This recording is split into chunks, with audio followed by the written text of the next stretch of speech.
saya cuma ngerasa gini, saya pernah ngalamin masalah yang lebih besar. Kalau udah terbiasa dengan badai, kenapa harus cemas dengan gerimis? Austol. Assalamualaikum warahmatullahi wabarakatuh. Waalaikumsalam warahmatullahi wabarakatuh. Welcome back to our YouTube channel Aus TV. Jadi kali ini kita mau bahas apa nih Pak? Hari ini sih pengennya sih ngobrol santai aja kali ya. Ngobrol santai. Karena udah ada kopi ya. Udah ada kopi, Udah ada gitu kopi. kan. Kemarin Iya. kayaknya agak serius gitu topiknya ya. Jadi Perasaan enggak ya. Oh iya, kemarin udah ngobrol sama Deo ya kan?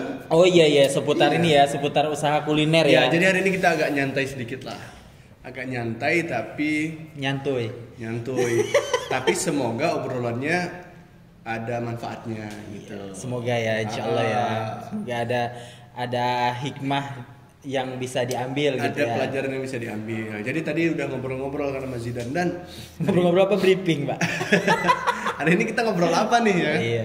Zidan idenya bagus gitu. Tiba-tiba cetus kita bicara tentang masalah terbesar yang pernah dilewati dalam hidup. Ya. Oh iya, ide itu keluar Pak karena karena Anda yang memberitahu. Oh gitu. Iya.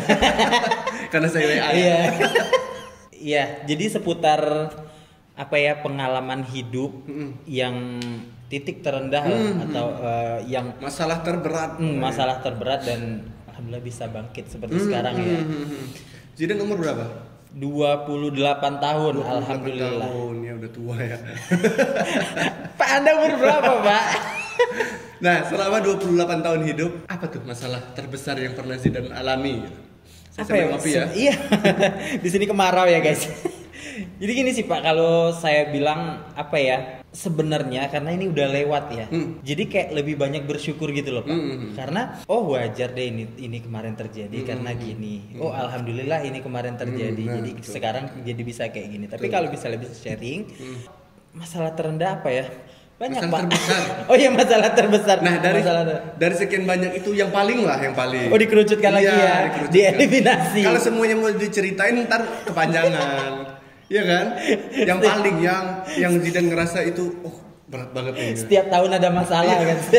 28 tahun dari lahir udah jadi masalah. Jadi setiap tahun selalu ada. Iya. Yang paling lah yang Zidan ngerasa ini selama 28 tahun ini, nah inilah masalah paling besar. Masalahnya terjadi ketika saya memutuskan untuk resign dari lembaga ribawi. Dari Bank BRI itu ya. Iya. Oh, jadi itu masalahnya ya. Iya Pak, jadi ketika saya memutuskan untuk oke, kayaknya ini saatnya deh, udah nggak bisa lagi diterusin, dan itu bertubi-tubi Pak. Masalahnya Jadi itu. iya, jadi pas ngasih tahu orang tua kan waktu itu belum nikah Pak, jadi ngasih tahu orang tua dan itu sampai komunikasinya jadi nggak baik setelah itu Pak sama ibu kan. Jadi ribut. Iya, jadi ribut, tapi ya ributnya nggak ribut yang berantem gitu Ya, tapi komunikasinya jadi nggak baik, di rumah udah jadi nggak nyaman gitu. Kebayang lah, kebayang. 2019 Januari memutuskan untuk itu. Nah saya waktu itu sudah lamaran. Ya sudah lamaran, tapi bukan sama yang sekarang. Nah habis itu pertama nih udah komunikasinya jadi nggak bagus sama ibu. Habis itu ngasih tahu sama calon dulu kan, sama calon. Yang lamaran udah Iya lamaran ya itu. udah lamaran. Itu pacarannya berapa lama itu? 1 tahun Pak. Iya. Pacaran waktu itu ya. Ya. Enggak sih Pak. Oh, enggak ya? Iya. Udah lah. Iya, iya. Sudah menyampaikan dengan beliau, Abang tapi udah manusiawi pasti beliau ngerasa kayak aduh gimana nih, persiapan masih Ya, lumayan panjang karena kemarin itu saya resign itu Januari, persiapan nikah itu di September, jadi masih panjang kan, masih butuh biaya lah. Aduh gimana nih. Nah tapi saya mencoba untuk meyakinkan sampai akhirnya oke, masih sama-sama yakin, belum beda keyakinan Pak. Masih sama-sama yakin dia, masih satu keyakinan. Nah habis itu seiring berjalannya waktu orang tua nerima Pak. Orang tua nerima. Keputusan itu tadi Iya, ya? alhamdulillah orang tua nerima. Udah kayak lebih tenang nyari kerjaan apa segala macam, udah lebih tenang. Berapa lama tuh Zidan? Zidan resign, akhirnya ribut sama ibu. Dan akhirnya ibu nerima itu berapa lama? Sekitar 2 bulan. Oh, 2 bulan. Iya, sekitar 2 bulan. Tapi kan 1 hari aja nggak bisa Pak kayaknya. Iya, Pak, benar, kalau sama benar. ibu Pak. Iya. Apalagi kalau kita tinggal serumah kan. Beda kalau kita ngekos di luar kota gitu ya. Jadi sama ibu komunikasinya udah bagus, sudah oke. Nah, berangsur-angsur mulai bangkit lagi untuk nyari kerjaan atau nyari aktivitas yang bisa menghasilkan lah. Dulu itu memang karena prosesnya juga ya nggak sesuai syariat kan. Tuntutannya banyak Pak, sedangkan Profesi yang mana tuh nggak sesuai syariat? enggak, proses mau menikah dulu. Oh, proses Ya, menikahnya proses tidak mau- sesuai syariat karena proses mau pacar-pacaran menikah itu. dulu. Ya, Bapak menujunya ke Saya dengarnya ke lembaga ribawi terus ya. Ya, Pak ini jurang kita di sini nih. Di sini ujung sekali. Nggak, mungkin Ya. pendengaran saya yang salah karena saya Oke. dengar tadi profesinya tidak sesuai syariat gitu. Prosesi. Prosesi. Iya, prosesinya. Oke, lanjut. Nah, jadi dalam proses pernikahan itu banyak butuh biaya, Pak. Iya, betul. Ya, dan pihak wanita pun sebenarnya manusiawi aja sih, cuman karena keadaan saya aja yang saya bilang saya belum mampu lah istilahnya. Jadi, nah tapi kalau flashback sebelum itu sebenarnya di tahun 2019 itu saya juga harus menyelesaikan kuliah, Pak, sebenarnya. Tapi karena sudah ada planning mau nikah, ya udah selesaikan aja satu-satu. Jadi nikah dulu, nanti selesai itu baru meneruskan untuk kuliah, meneruskan wisuda. 3 minggu sebelum acara, nikah. iya, 3 minggu sebelum acara nikah batal Pak semuanya Pak. Batal ya karena ada konflik-konflik sebelum itulah. Itu ngedon Pak, jujur ngedon waktu itu. Itu lumayan juga kan, maksudnya Zidane resign Januari, ya nikahnya kan September, batal nikah itu Agustus. Enggak, nikahnya rencananya ini Pak tanggal 29 Desember, 29 September. Iya, Iya. Anggap 3 minggu sebelumnya berarti kan Di awal September. Di awal September. Udah itu kayak gini ya. Karena selama di Jambi itu dari 2014 kan nggak pernah pacaran Pak ya. Maksudnya tuh ya kenal ada sedekat apa sih. Maksudnya yang serius cuman jalan-jalan. iya, gitu. cuma cuma serius cuma satu itu aja. Yang serius cuma satu itu aja. Nah, memang benar-benar kemampuan saya memang nggak ada dan konflik itu datang karena uang. Jadi udah selesai. Nah, terus saya masih dengan uang yang ada yang seharusnya untuk persiapan nikah dengan uang yang ada, sebenarnya saya mau pengen nyelesain kuliah. Dan ternyata tetap nggak tercover. Nah, jadi memang 2019 itu memang apa ya? Tahun yang kelam lah ya pokoknya. Bisa dibilang gitu Pak, karena juga ya mungkin juga karena apa ya kebiasaan buruk atau memang ya dosa-dosa kita lah ya. Jadi Allah tegur dari situ. Nah, setelah itu tahun 2020 baru mulai bangkit lagi. Tapi banyak hal-hal yang ini Pak, apa yang sekarang tuh disyukuri karena kenapa? Jadi pelajaran. Iya, dulu kan kerjanya di lembaga ribawi, ya inisialnya BRI ya. Bang itu ya. Iya. Kuliah itu sebenarnya untuk naik apa namanya kalau orang ini Pak promosi jabatan. Iya, promosi jabatan di kantor itu. Di BRI itu. Iya, di BRI. Nah, habis itu makanya Zidane ngejar kuliah. iya, tapi untungnya udah nggak lagi dan 2020 itu baru sampai sekarang kan bangkit. Kita selalu berdoa sama Allah, ya Allah berikanlah yang terbaik. Jadi memang sekarang saya rasain yang dulu hilang itu memang bukan yang terbaik. Jadi ada lagi masalah di 2000 kayaknya tapi imbas dari 2019 yang merembet ke 2020 itu saya dulu pernah kredit motor 2 Pak. Wih, Iya, 2 kredit motor, iya. Karena kan dulu gajinya besar, Pak. Oh, iya. Iya, sombong ya. Iya. Jadi dulu gajinya besar. Tapi jadi, riba ya. Iya. Kredit motornya juga di lembaga Di leasing lagi iya. ya, riba tambah riba. Iya. Nah, habis itu juga diambil semuanya, udah ditarik kan karena memang nggak mampu bayar. Jadi ya, kok bapak ketawa sih, kan memang kenyataan, Pak. Makanya Iya. kreditnya di AUS. Iya. Jadi Promosi. Jadi kalau nggak ini nggak apa-apa ya kalau nggak bayar kalau di AUS. Kalau nggak bayar nggak disita. Tapi ada tapinya. Iya, itu nanti lah ya. Ada Iya. video kita yang sebelum ini Iya. kan ada tuh penjelasannya. Nanti coba ditonton aja. Jadi banyak hal-hal yang dari bank itu mungkin ada pengalaman yang itu bisa saya manfaatkan sekarang. Maksudnya dan sekarang juga bekerja kan di lembaga keuangan pembiayaan gitu Iya. juga gitu kan. Yang sejenis ya. dan alhamdulillah sekarang juga sudah menikah. Waktu dulu kan nggak jadi kan. Dan alhamdulillah sekarang sudah menikah dengan memang orang yang memang kita inginkan. Sesuai. Iya, memang bukan fisik Pak ya, tapi kepribadian apa dari agamanya gitu, dari kesederhanaannya. Nah, jadi ya lebih banyak bersyukur aja sih, Pak. Jadi sekarang jauh lebih baik lah. Iya, Dari jauh saya Pak, jauh sebelumnya. lebih baik. Ya jauh lebih baik. Oh, jauh lebih baik loh. Sudah ya? Iya, kalau dari saya itu sih Pak ceritanya Pak. Iya, iya. Iya, mungkin ya nggak terlalu berharga kali ya buat kalian. Tapi itu pembelajaran yang paling penting buat saya Iya, gitu. benar. Nah, tapi kalau dari Pak Deka sendiri nih, Kalau saya sih setelah dengar cerita Zidane, kayaknya cerita saya nggak ada apa-apanya lah. enggak yang Bapak yang Bapak rugi ratusan juta. Aduh. Maksudnya kalau ceritanya ya kurang lebih sebenarnya hampir sama lah sama Zidane gitu. Maksudnya cuman jangan satu kehidupan enggak? Cuman nggak seberat Zidane sebenarnya gitu.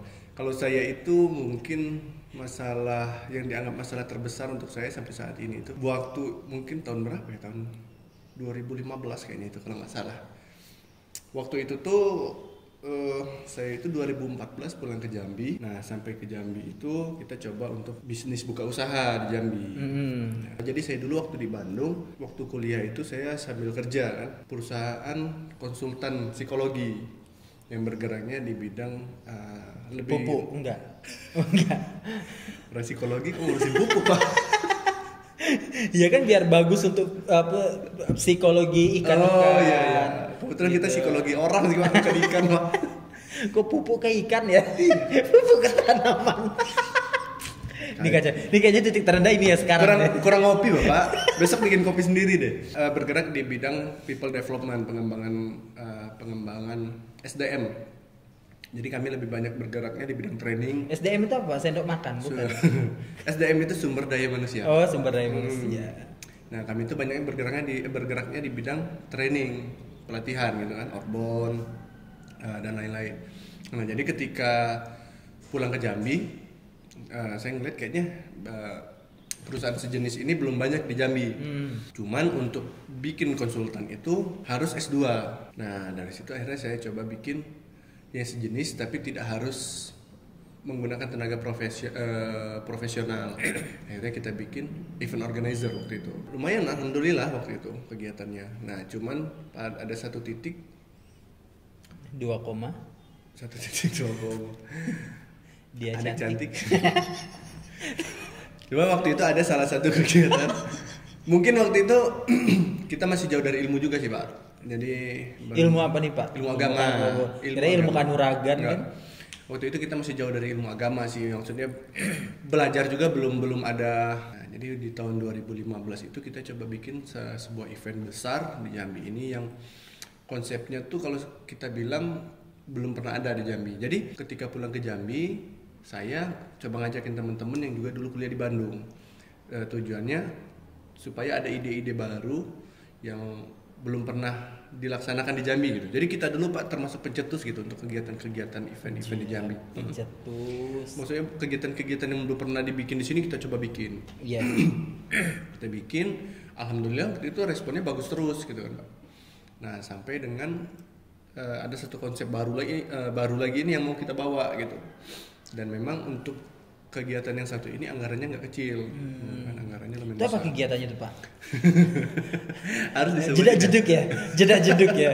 Nggak, waktu itu. Ya, saya hampir lupa beli tiketnya waktu itu, Pak. Oh iya, kenapa nggak beli? Karena nggak ada temen Pak yang kesana, Pak. Waktu itu kegiatannya kita bikin semacam konser di sebuah gedung olahraga. Konsepnya eksklusif lah gitu kan, ngundang salah satu artis ibu kota gitu. Oh, Ya konsep seperti ya? itulah. Artisnya aja. Sudah nggak usah disebut. Okay. Kita bikin di sini. Waktu itu lumayan gede biayanya gitu. Cuman kita yakin aja waktu itu bahwa kegiatan ini bakal sukses gitu kan. Berkacanya dari kegiatan-kegiatan kita sebelumnya.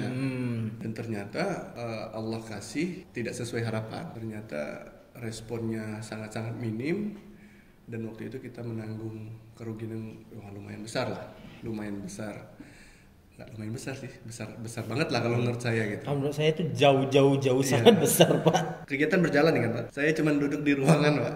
Masuk ke satu ruangan udah diam aja, menung aja saya di situ.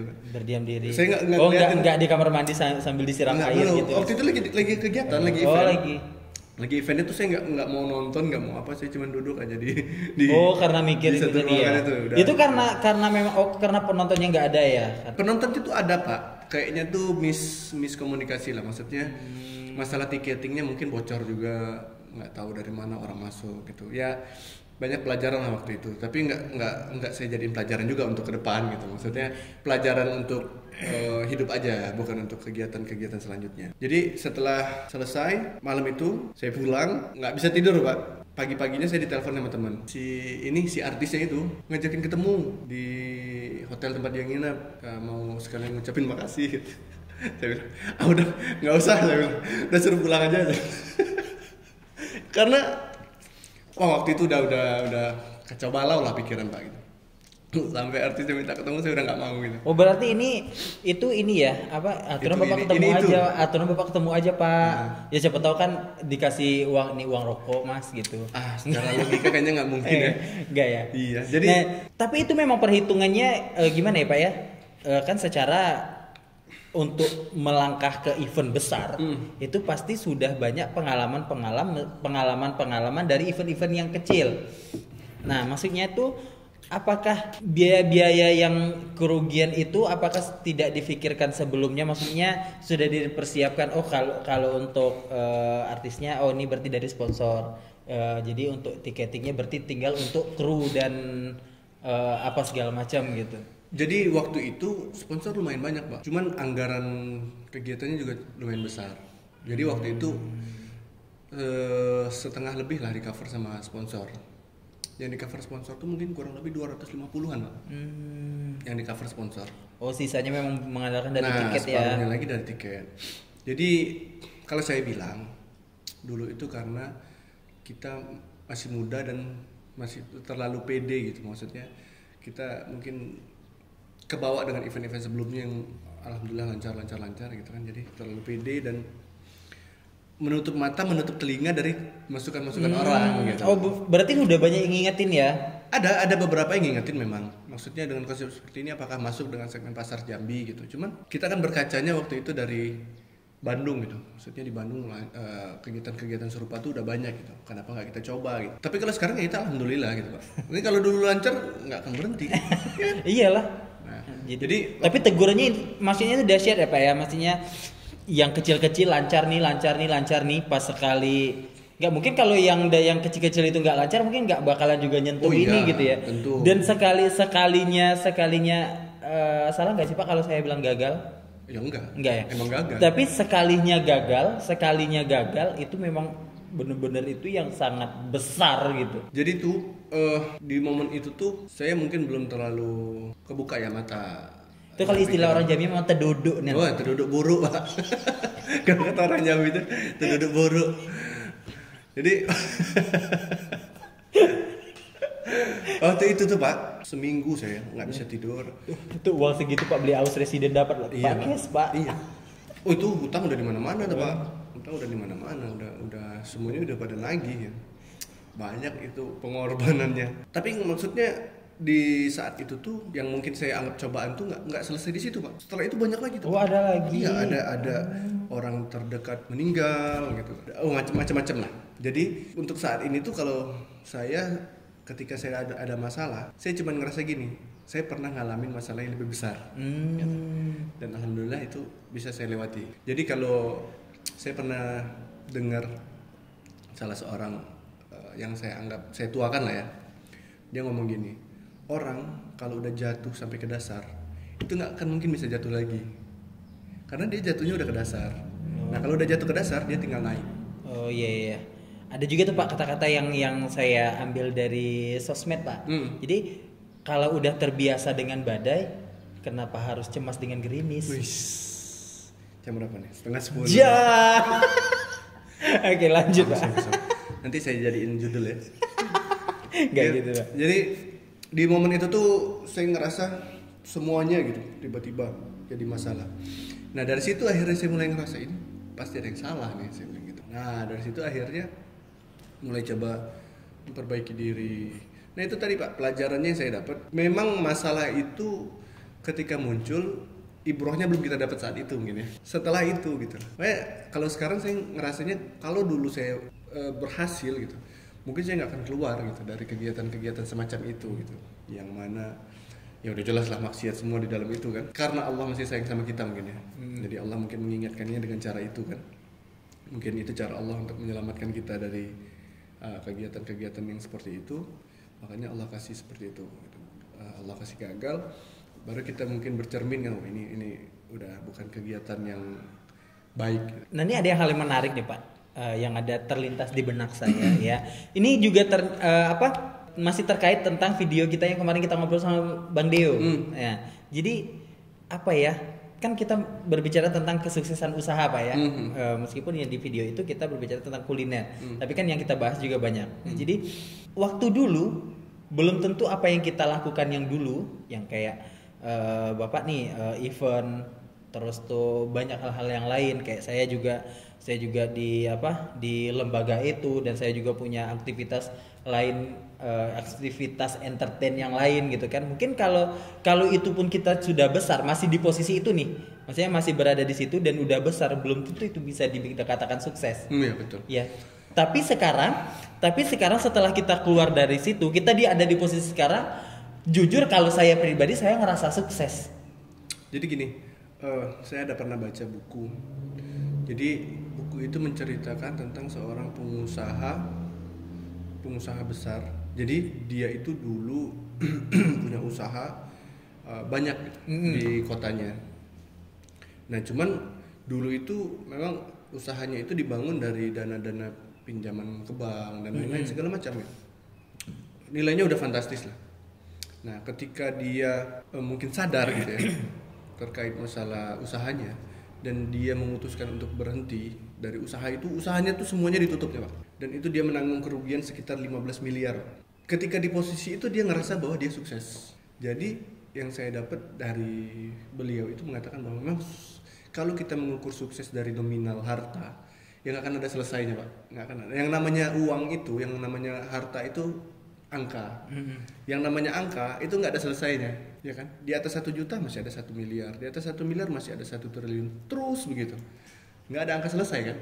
Nah makanya makna sukses itu sebenarnya, kalau saya pribadi ya, makna sukses itu makna yang bisa kita munculkan untuk diri kita sendiri gitu, bukan untuk orang lain. Ya bisa dikatakan kepuasan hati dan ketenangan batin Pak ya. Karena kalau sukses menurut norma sosial, kalau menurut saya nggak ada alat ukur yang baku gitu Pak. Apalagi kalau tujuannya tuh dilihat orang Pak ya. Iya. Nggak selesai, ada Karena ini lagi, ada ini sukses ini ini kan sebenarnya banyak apa ya Pak? Banyak bidangnya gitu Pak. Mungkin secara finansial dia sukses, tapi coba kita lihat apakah secara keluarga dia sukses gitu kan. Banyak tuh orang yang kaya tapi keluarganya berantakan, ya kan? Tapi siapa Pak? Banyak. Banyak. Nggak perlu kita sebut ya. Ada juga. Kirain ada teman Bapak atau apa gitu enggak. Teman saya baik-baik semua. Ada juga yang keluarganya bagus, tapi dia mungkin secara keuangannya sederhana, gitu. Iya banyak ya. Jadi memang susah Pak. Ini ada teman saya nih. Teman saya itu namanya siapa? Yang itu bukan? Bukan yang ini. Bukan. Yang ini. Teman saya itu kalau secara finansial mungkin bisa dibilang lebih dari cukup. Tapi sampai saat ini belum dikasih anak. Nah, kan mungkin dia ngerasa diri dia belum sukses gitu. Tapi orang mungkin melihatnya ini udah sukses nih. Jadi kalau saya nih ya, jangan kita terbelenggu dengan kata-kata sukses lah, karena sukses itu sebenarnya bukan sebuah patokan yang bisa distandarisasi gitu. Ya, jadi itu Pak yang kita sampaikan ini jadinya serius juga ya Pak ya. Padahal mau ngobrol santai ya.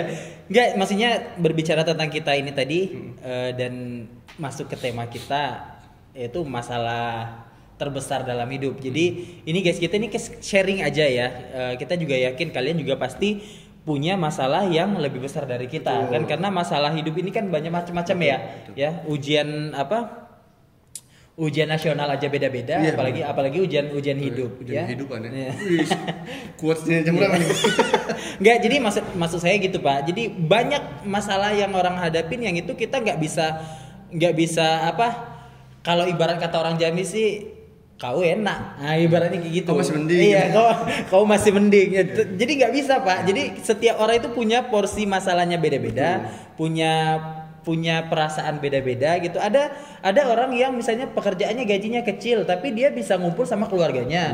Ada yang punya gajinya gede tapi dia LDR sama keluarganya. Itu kan jadi masalah juga ya. Nah, jadi intinya jangan ngerasa bahwa masalah kita masalah yang paling besar gitu. Karena kalau kita ngelihat lagi pasti ada orang atau ada yang mengalami masalah lebih besar lagi dari kita sebenarnya. Nah itu Pak. Jadi balik lagi ke quotes tadi Pak. Oh, iya. Iya balik lagi ke quotes tadi. Kalau sudah terbiasa dengan badai, kenapa harus takut dengan gerimis? Mantap. Assalamualaikum warahmatullahi wabarakatuh. Waalaikumsalam warahmatullahi wabarakatuh.